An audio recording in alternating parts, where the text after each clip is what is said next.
So we're going to look at a quick overview of section 2.1, which is using transformations to graph quadratic functions. So we're not using our calculators to graph them. We're trying to see if we can use what we know about transformations to graph quadratics and go backwards. So this is going to look a little confusing at first, but hopefully we'll make some sense of this. This is an overview of everything we're going to do. So when we see a quadratic, it's going to be in this form. This is called vertex form. Okay. So for our purpose today, we're going to look at quadratics that are in this form. That A, that number in front, that tells me that it is a vertical stretch or compression. If A is greater than 1, it is a vertical stretch. If A is less than 1, it's a compression. Here it says it's a vertical stretch if it's a whole number, and vertical compression is a fraction. But that's not really true, because if I had, say for instance, x is 4/3, that number's greater than 1, so it would be a stretch. Okay, so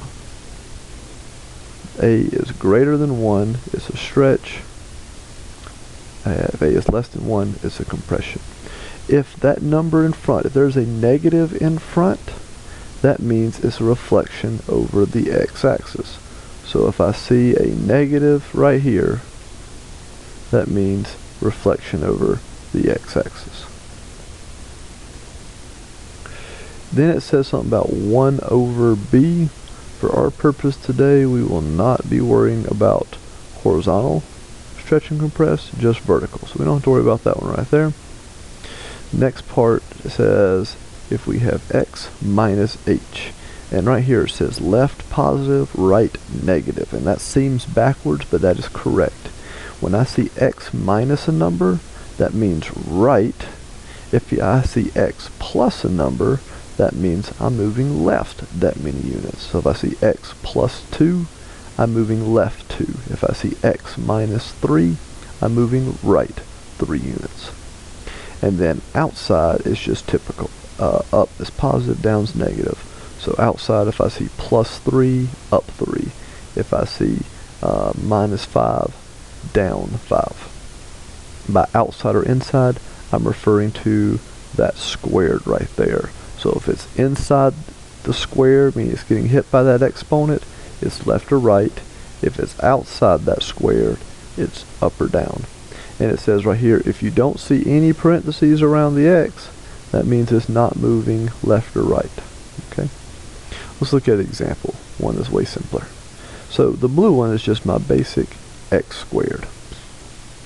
And my red one has been shifted left 1, 2, 3 spaces. I see all my red one is just the blue one, shifted left, shifted right 3 spaces. Here's the blue one, here's the red one, shifted right 3 spaces. Well, notice right here, it's minus 3. Minus 3 for right.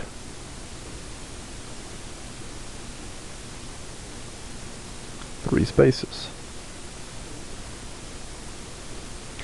Here's another way of looking at it. This one's, again, a specific one.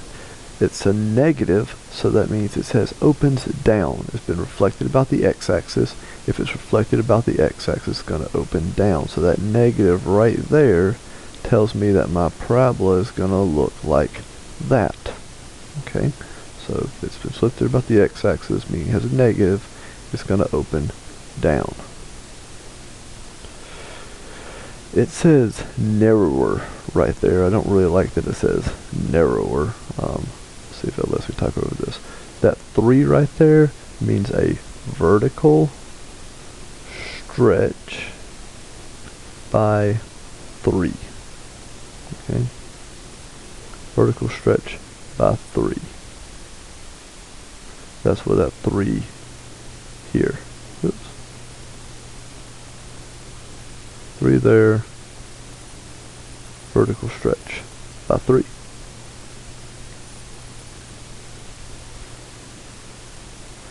Right here I have a minus 2. Well, again, my signs are opposite, so a minus 2 means right 2. So that minus 2 right there means right 2. And then on the end, minus 6 means down 6 because it's on the outside. Alright? And then if you go to the next couple of videos, I'll walk you through some of the classwork problems. Alright, good luck with everything.